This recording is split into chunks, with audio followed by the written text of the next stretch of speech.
galerinha, vamos continuar o nosso estudo sobre gases. E hoje nós vamos falar sobre pressão. Isso. É uma matéria muito importante para você. Então fique atento e chama agora a vinheta. Animado, né?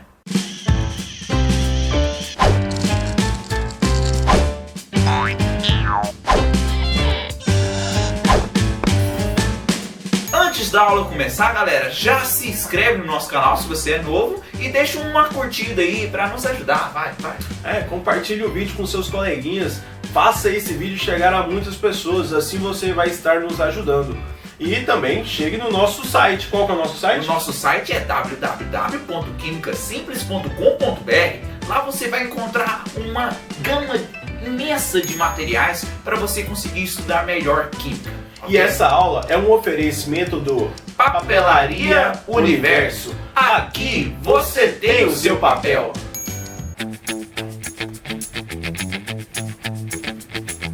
E aí, galerinha, eu vim aqui falar para vocês a definição de pressão. A pressão, ela se dá pelo seguinte: pela quantidade de força que você impõe em uma área. Ou seja, você coloca lá a força em newtons em uma área em metros quadrados. E aí você vai chegar na nossa unidade internacional para pressão. E agora o tio Soneca vai falar para você por que a gente usa ATM, no caso atmosfera, ou milímetros de mercúrio.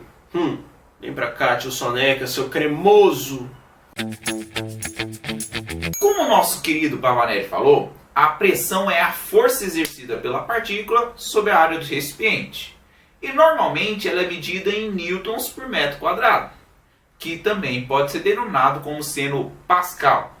Agora, na química nós costumamos utilizar outras unidades, o ATM e o mmHg. Mas de onde vêm essas unidades? É o seguinte: um cientista chamado Torricelli, ele fez uma experiência para tentar medir a pressão exercida pela atmosfera.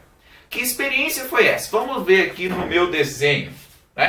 Ele pegou um tubo bem longo e nesse tubo ele colocou um líquido bem denso que é o mercúrio, certo? E aqui do lado ele pegou uma cuba onde ele também colocou o mercúrio dentro. Com uma luva ele tampou esse tubo para que o mercúrio não escorresse, virou de cabeça para baixo na cuba e aqui embaixo ele soltou o mercúrio. Na hora que ele soltou, parte do mercúrio escorreu, aumentando o volume aqui do mercúrio na cuba, mas chegou um momento que esse mercúrio parou de escorrer. O momento em que o mercúrio parou de escorrer é porque a pressão exercida pela coluna de mercúrio é igual à pressão exercida pelo ar que está aqui fora. Acontece também quando a gente tem, por exemplo, um galão de água. Quando você vira um galão de água no seu recipiente, ele vai escorrendo a água até um momento em que ele para de escorrer essa água. Porque a pressão da coluna de água lá dentro é igual à pressão exercida pelo ar aqui fora. Vamos entender melhor aqui, ó. Vamos assim. Para que essa coluna de mercúrio desça, é necessário que aqui fora a coluna de mercúrio suba. Só que para ela subir, ela tem que vencer a força exercida pela pressão atmosférica aqui fora. Se as duas forças forem equivalentes, o sistema fica estático e o mercúrio para de escorrer, certo? Mas isso só funciona porque aqui o sistema está fechado, tem um vácuo. Se eu faço um furinho aqui em cima, a pressão atmosférica entra por esse furinho e o mercúrio escorre totalmente. Bom, ele mediu então a altura do mercúrio que não escorria quando a pressão atmosférica era exercida aqui ao nível do mar. E a altura dessa coluna de mercúrio foi dada como sendo 760 milímetros de mercúrio, ou 76 centímetros de mercúrio.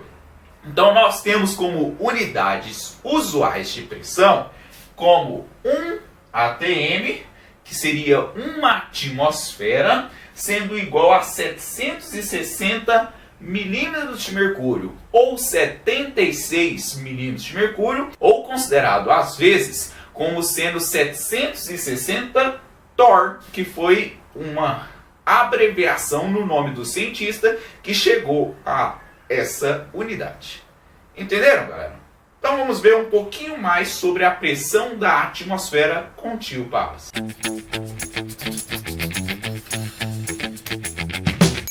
E aí, galerinha, você sabe o porquê da gente usar uma atmosfera? E você sabe o que isso significa?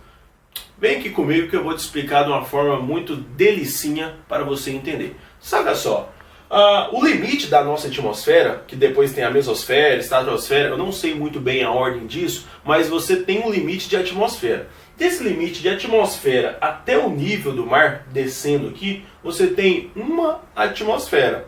Agora, a gente colocou aqui o exemplo do Rio de Janeiro, que está lá no nível do mar. Se você vem para Goiânia, que é a nossa cidade maravilhosa, você tem que ir a Goiânia. Goiânia fica um pouco mais alto, então Goiânia não está no nível do mar, então um pouquinho mais alto. Então quer dizer aqui que a nossa pressão é menor que 1 atm.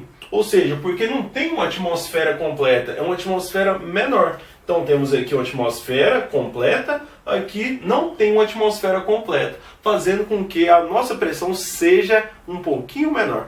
Agora, abaixo do nível do mar, qual tem os mergulhadores e pessoas que vão descendo e tal, tem até uma certa resistência para aguentar a pressão.